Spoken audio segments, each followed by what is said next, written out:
Bismillahirrahmanirrahim. Assalamualaikum warahmatullahi wabarakatuh. Saya Muhammad Difa Al-Madani dengan NIM 2110118210018 dari Program Studi S1 Pendidikan Matematika Universitas Lambung Mangkurat untuk memenuhi tugas final test mata kuliah pengantar lingkungan lahan basah. Saya menemukan sebuah lokasi lingkungan lahan basah, sebuah komplek yang berada di lingkungan lahan basah yang berubah menjadi perumahan atau komplek, dan saya menemukan sebuah rumah. Insya Allah ini akan menjadi narasumber saya untuk diajukan beberapa pertanyaan mengenai situasi dan kondisi lingkungan lahan basah di perumahan ini. Bapak, selamat pagi. Dengan Bapak siapa? Waalaikumsalam warahmatullahi wabarakatuh. Perkenalkan saya dengan Bapak Muhammad Tahya Rasidi. Oke. Jadi saya Muhammad Difa Al-Madani dari Program Studi S1 Pendidikan Matematika Universitas Lambung Mangkurat. Ya. Sebelumnya, apakah Bapak bersedia untuk menjadi narasumber saya pada hari ini untuk memenuhi tugas dari pengantar lingkungan lahan basah? Boleh, kita bersedia untuk memberikan informasi yang yang diinginkan oleh Mas Dipa gitu kan untuk penelitian dari kampus gitu. Silakan apa yang ingin ditanyakan, Diva. Bapak sudah berapa lama Pak tinggal di sini? Kita kurang lebih tinggal di sini kurang lebih hampir 5 tahun ya, dari tahun 2017 kalau nggak salah, mungkin 5 tahun sampai 6 tahun barusan kita di sini. Jadi Bapak di sini sekitar 6 tahun. Apakah pernah merasakan banjir Pak di wilayah sini? Kalau untuk banjir sih kemungkinan memang sering terjadi dampak banjir di sini ya, tapi yang paling parah kemarin itu kalau nggak salah di awal tahun 2021 yang kemarin. Nah, jadi hampir semua rata-rata di sini berdampak oleh banjir yang kemarin dari hulu sungai sampai ke Banjarmasin. Dampaknya hampir semua rata-rata di Kalimantan Selatan terdampak banjir. Itu yang paling parah yang awal tahun 2021 kemarin. Sebelum yang paling parah tuh pernah ada banjir juga Pak? Per tahun kah atau per bulan gitu? Kalau untuk banjir sebenarnya di tempat kita jarang terjadi, sering ada banjir, cuman tidak terlalu, debit airnya itu tidak terlalu tinggi. Nah, kemarin yang tahun 2021 itu aja yang dampaknya yang sangat paling parah, yang sangat terasa banjirnya oleh kita di sini. Berkenaan dengan dampak apa yang Bapak rasakan atau yang Bapak ketahui tentang banjir ini? Dampak banjir itu faktornya banyak ya. Kalau menurut saya mungkin yang pertama itu dampaknya terhadap transportasi mungkin.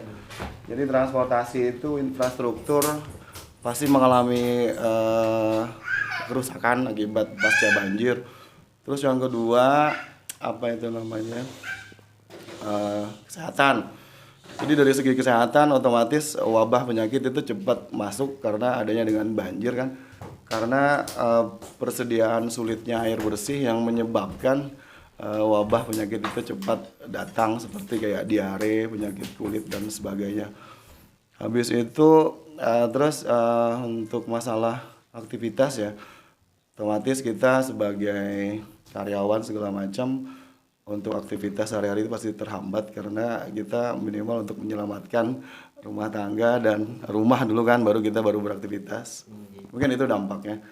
Banyak dampaknya yang kita rasakan, banyak negatifnya sih sebenarnya daripada yang positifnya kalau banjir itu. Kalau dampak positif yang Bapak ketahui apa? Kalau dampak positif yang kita ketahui mungkin kesadaran dari masyarakat kali ya, kesadaran dari kita masyarakat lingkungan komplek pada khususnya. Jadi kita lebih sadar untuk membuang sampah itu kan supaya tidak membuang sampah secara sembarangan. Terus itu aja sih untuk sirkulasi air bersih mungkin dari tanah yang baru. Itu aja untuk pengembangan budidaya ikan mungkin itu yang kita ketahui untuk dampak positifnya. Mungkin itu aja memberikan kesadaran kepada kita sebagai masyarakat untuk lebih untuk membuang sampah itu supaya tidak sembarangan, itu intinya. Karena adanya sampah itu kan dengan membuang sampah secara sembarangan itu pasti menyebabkan penyumbatan pada saluran-saluran drainase air sehingga menyebabkan kebanjir. Jadi penyebab yang Pian ketahui banjir ini karena adanya penyumbatan drainase gitu ya Pak? Kalau penyebab banjir mungkin macam-macam. Satu mungkin curah hujan yang terlalu tinggi kali ya. Itu curah hujan terlalu tinggi, terus penggundulan hutan secara berlebihan yang menyebabkan tidak bisanya penyerapan air gitu kan karena hutan itu terlalu ditebang secara liar sehingga menyebabkan kesulitan untuk penyerapan air. Terus kalau penyebab banjir yang lain mungkin dari rob ya. Rob mungkin air pasang laut itu mungkin satu juga penyebab dari banjir. Sama sampah. Sampah mungkin pembuangan sampah yang sembarangan itu menyebabkan banjir. Itu mungkin kira-kira yang saya ketahui dari banjir. Mas Dipa. Oke. Untuk upaya mencegah banjir baik itu dari Pian atau dari masyarakat sini ada nggak Pak? Kalau untuk masalah pencegahan banjir, mungkin kita dari lingkup kita di sini dulu ya, mungkin ya, lingkungan komplek. Mungkin kita kesadaran masyarakat karena kita semua berdampak, merasakan dampak dari akibat dari banjir. Jadi kemarin kita gotong royong untuk membersihkan selokan di sini kan, untuk membersihkan saluran-saluran drainase sehingga tidak terjadi penyumbatan yang signifikan mungkin untuk terjadi banjir. Jadi itu mungkin kira-kira apa lagi itu? Jadi ulun memilih Pian sebagai narasumber di sini karena rumah Pian ini berada di lingkungan lahan basah atau lingkungan rawa.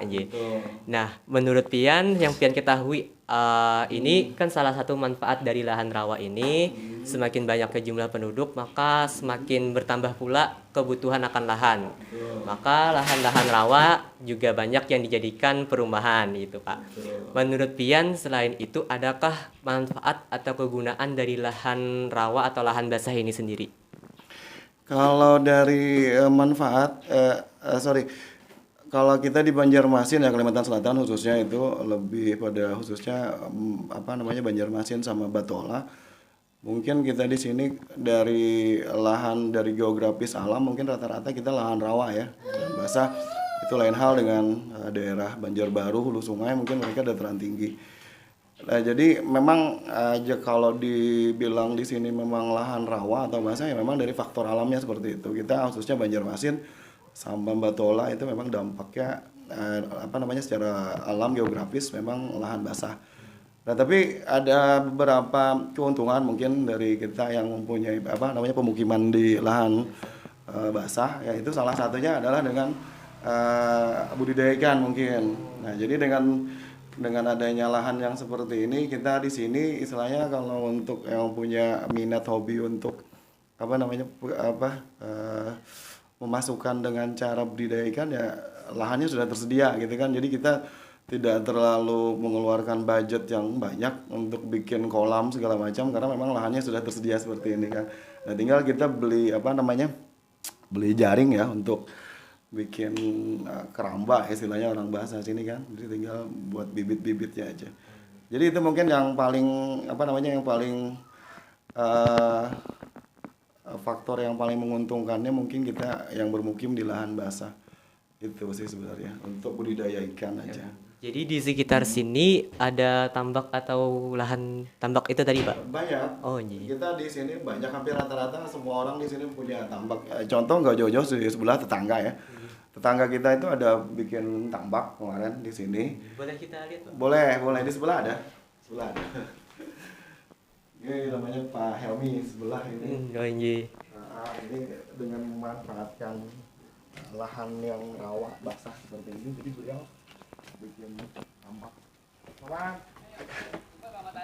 Nah, kebetulan tetangga sebelah mempunyai keramba ikan nila. Kalau nggak salah mungkin di sini yang paling cocok untuk dibudidayakan adalah ikan nila. Kalau selain ikan nila mungkin kurang cocok dengan kondisi air di sini kan. Oh, kenapa jadi milih ikan nila tadi Pak? Ikan nila itu sebenarnya paling mudah beradaptasi dengan berbagai macam jenis air kan. Tinggi. Kalau istilahnya walaupun air seperti ini kayaknya kurang cocok dengan ikan-ikan yang agak lain. Mungkin ikan nila yang paling cepat bisa beradaptasi dengan kondisi air yang seperti ini dibandingkan dengan ikan mas mungkin ikan yang Ini tambaknya masih berfungsi Pak? ini fungsi Masih tambaknya dikejar. ada, ini ada beberapa ikan kemarin.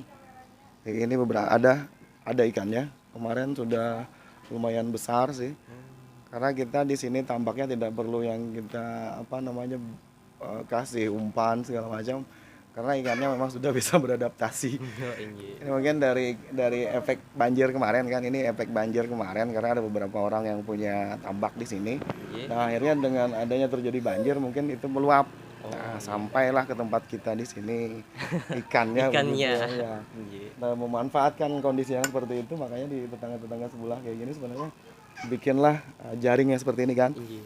Nah, jadi ikannya lumayan sih. Lumayan istilahnya walaupun ini tidak buat bisnis dalam artian ini tidak diperjualbelikan, Oh, tapi untuk minimal konsumsi sendiri. minimal kan bisa untuk dikonsumsi secara pribadi Iya. gitu. Nah, gitu. Wawancara tadi didapatkan fakta bahwa wilayah ini memang sering mengalami banjir. Walaupun masih belum diketahui apa penyebab pasti dari banjir, apakah ada pengaruh yang signifikan terhadap perubahan lingkungan lahan basah menjadi perumahan. Tapi saya menduga bahwa wilayah perumahan yang berubah dari wilayah lingkungan bahan basah menjadi wilayah perumahan ada pengaruh yang signifikan terhadap penyebab banjir. Berdasarkan wawancara tadi juga didapatkan fakta bahwa adanya masyarakat yang masih belum memahami pentingnya lingkungan lahan basah selain memiliki fungsi ekonomi. Selain memiliki fungsi ekonomi, lingkungan lahan basah juga memiliki fungsi untuk menjaga kestabilan ekosistem. Di antaranya adalah sebagai daerah resapan air, yang mana jika daerah resapan air ini berubah menjadi lingkungan perumahan atau berubah fungsinya, maka akan terjadi mendatangkan dampak yang berarti bagi masyarakat. Sekiranya penduduk negeri-negeri beriman dan bertakwa, maka kami akan mendatangkan pintu-pintu keberkahan di langit dan di bumi. Akan tetapi, mereka mendustakan, maka kami akan timpakan siksaan kepada mereka disebabkan oleh apa-apa yang mereka kerjakan. Maha benar Allah dalam segala firman-Nya. Saya Muhammad Difa Al-Madani, ULM Banjarmasin. Wassalamualaikum warahmatullahi wabarakatuh.